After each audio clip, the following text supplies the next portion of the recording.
Bonjour à tous, très heureuse de vous retrouver pour cette nouvelle édition du JT sur 8 Mont-Blanc. Nous sommes le mardi 23 avril 2019. Tout de suite, les titres. Ils font partie donc du paysage français. Les barrages hydroélectriques ont toujours été la propriété de l'État, mais leur statut va peut-être changer. C'est du moins le souhait de la Commission européenne qui voudrait les ouvrir à la concurrence. On fera le point dans le journal.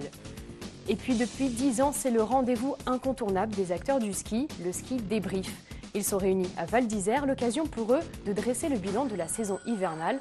On retrouvera Victoria Lopez sur place. Mais avant de développer les tips, c'est une terrible nouvelle que nous avons appris hier. Un enfant de 11 ans s'est noyé dans le Fier à Louvagny, en Haute-Savoie. Le jeune garçon jouait avec son frère sous la surveillance de leurs parents au bord de l'eau. Transporté de toute urgence au centre hospitalier d'Annecy, il n'a malheureusement pas survécu à la noyade, malgré l'intervention rapide des personnes présentes sur place et des secours. On est toujours sans nouvelles des deux kayakistes activement recherchés. Les recherches ont repris donc tôt ce matin pour localiser les deux hommes âgés de 44 et 53 ans. Partis lundi pour une descente du Chéran, ils n'ont depuis pas donné signe de vie. Leur kayak a été retrouvé vide à la hauteur d'Héry-sur-Albi. Des plongeurs et un hélicoptère ont été dépêchés sur place. Les barrages hydrauliques font des remous. Absolument, ils produisent chaque année 12,5% d'électricité, de l'électricité française, une énergie renouvelable, produite et gérée par EDF. Mais depuis plusieurs mois, la Commission européenne souhaite que la gestion de ces ouvrages soit ouverte à la concurrence. L'arrivée potentielle de groupes privés à la tête des barrages est loin de faire l'unanimité. Yannick Jadot, tête des listes européennes Écologie Les Verts, était sur place ce mardi matin en Maurienne. Lui est contre la privatisation des barrages. Reportage signé Sébastien Germain. Le barrage du pont des Chèvres à Aurel en Maurienne. Voici un exemple d'ouvrage qui pourrait prochainement être privatisé, suivant une directive de la Commission européenne. Une décision qui ne passe pas chez les écologistes. Yannick Jadot l'a prouvé ce mardi. Le candidat, tête de liste Europe Écologie Les Verts pour les prochaines élections européennes, est venu sur place pour montrer sa ferme opposition à ce projet. Il faut que ça reste une tutelle publique. Vouloir, comme ce gouvernement et les précédents, confier ces barrages à des opérateurs privés, c'est à la fois remettre en cause notre perspective de transition énergétique, c'est remettre en cause la sécurité et c'est remettre en cause l'eau qui est le bien commun. Sur les quelques 450 barrages existants aujourd'hui en France, la gestion d'environ 150 d'entre eux pourrait donc être ouverte à la concurrence.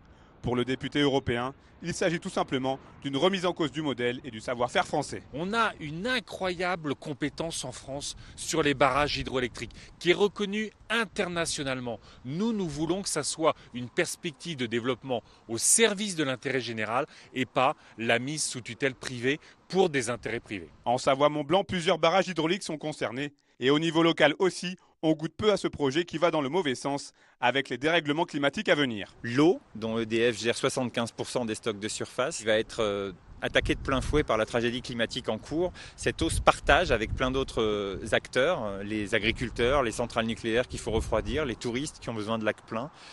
Et la tragédie climatique en cours va sur les 20, 30 années, 40 années à venir, qui est la période des prochaines concessions à contractualiser avec d'éventuels privés. Il y a 2 semaines, 107 députés de tous bords politiques avaient publiquement interpellé le gouvernement à ce sujet. Preuve que l'on n'a certainement pas fini d'entendre parler de cette problématique. Et Yannick Jadot, que vous avez vu dans ce reportage, a également répondu à Sébastien Germain sur la place de l'écologie dans la campagne européenne. On écoute sa réponse. Mais nous, on veut que l'écologie soit au cœur du paysage politique européen.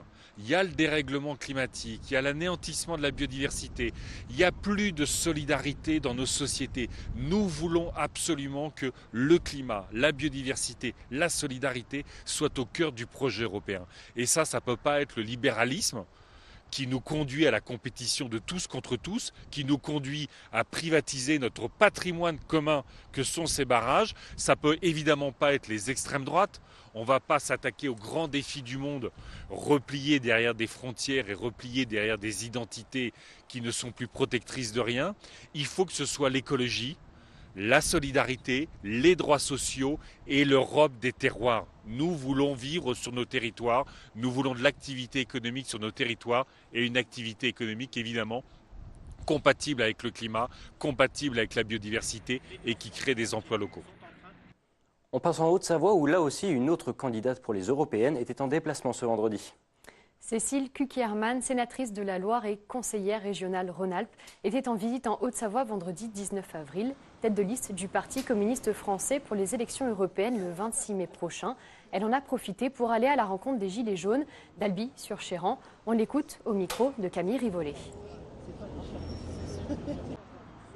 Le Parti communiste français, une liste composée à plus de 50% par des ouvriers, des salariés, justement, ces femmes, ces hommes qui sont les premières victimes des choix des politiques libérales de l'Union européenne. Et j'ai envie de dire ces femmes et ces hommes qu'on a retrouvés aussi ces dernières semaines sur les ronds-points, dans la rue, qui ont exprimé leur colère en tout cas et leurs revendications pour plus de justice sociale dans notre pays. Je crois qu'on a en plus un objectif qui est aussi de renouer cette confiance, renouer ce lien entre la population et les femmes et les hommes politiques que nous sommes. Et puis je crois que quand, en tout cas, moi en tant qu'élue, en tant que militante communiste, voilà, je suis attachée à cette valeur populaire et donc c'est forcément en allant sur le terrain à la rencontre avec chacune et chacun que l'on redonnera cette envie en tout cas de croire en la gauche et de transformer le pays.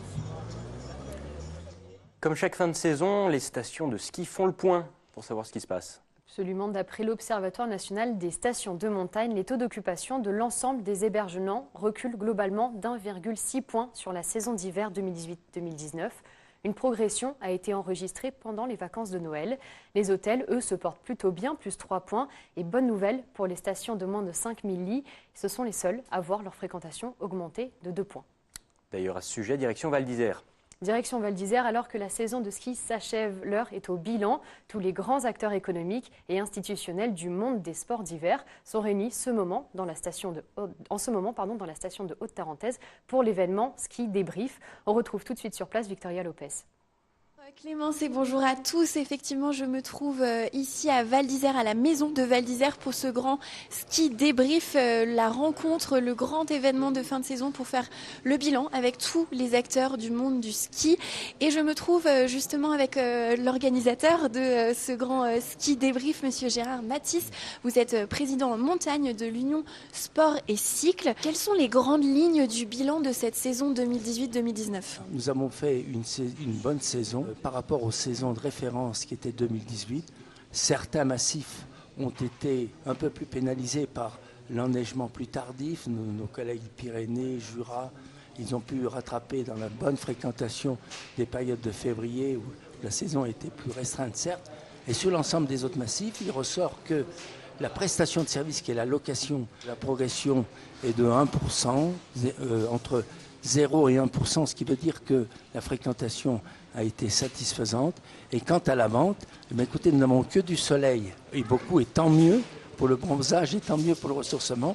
Mais il s'avère que la vente, bien entendu, dépend des aléas climatiques, et nous enregistrons une baisse d'environ 10% selon le sondage que nous avons fait auprès des adhérents. Et enfin, à partir de ces éléments-là, il y a une réflexion qui aujourd'hui est majeure sur le mode économique. Comment nous pouvons développer, améliorer la fréquentation sur les ailes de saison, apporter un produit adapté d'une part à l'initiation du ski parce que nous avons la possibilité en 4 jours d'apprendre à skier, ce qui est le printemps du ski notamment, et enfin de convenir aux jeunes et aux adolescents la formule aujourd'hui qui est à renforcer pour que véritablement ils retrouvent les bienfaits de la montagne et les différentes sensations qu'ils ressentent.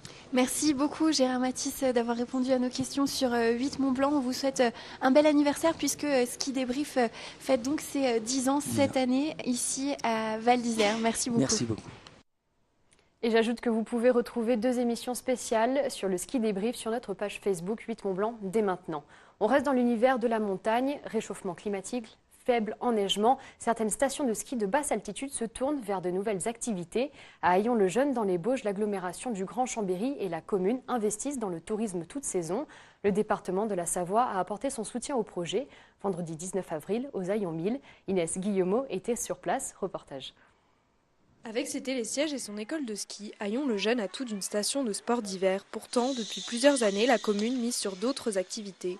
Trail, VTT, Via Ferrata, une offre toute saison renforcée en juillet dernier par l'agglomération du Grand Chambéry. Notre projet, c'est de pouvoir bénéficier d'activités toute l'année, quel que soit l'enneigement, tout en maintenant la dimension ski alpin, soit en apprentissage à Hayon 1000, soit tout simplement sur un stade de neige à Hayon 1400. Donc il y a beaucoup d'opportunités qui sont en train de se créer.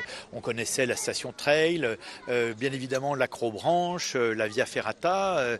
Nous avons aussi le projet de rénover la piscine et de créer un parc Montagne des Lutins qui est en fait un espace aventure dans des filets et qui fonctionne quelle que soit la saison. Le département a annoncé son soutien au projet vendredi, un financement à hauteur de 3,5 millions d'euros pour relancer l'activité économique de la station touchée par un faible enneigement et des difficultés de gestion.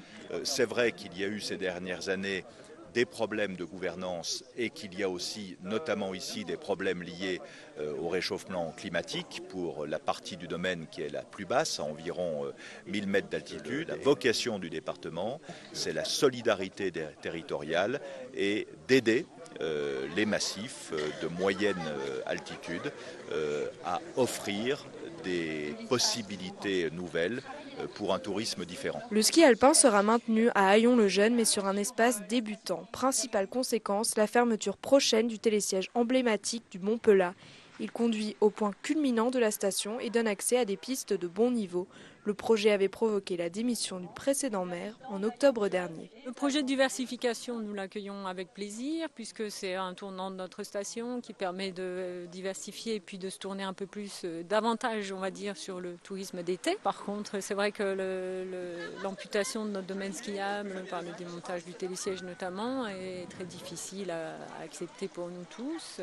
Néanmoins, on espère que les nouveaux projets vont pouvoir compenser cette perte. Dans la station, 80 emplois directs seraient concernés par cette nouvelle offre. Le parc des lutins doit voir le jour cette année, le reste des projets d'ici 3 à 4 ans. Et c'est déjà la fin de ce journal. Merci de l'avoir suivi. Manu, je te laisse conclure et je vous souhaite de passer une très très bonne soirée.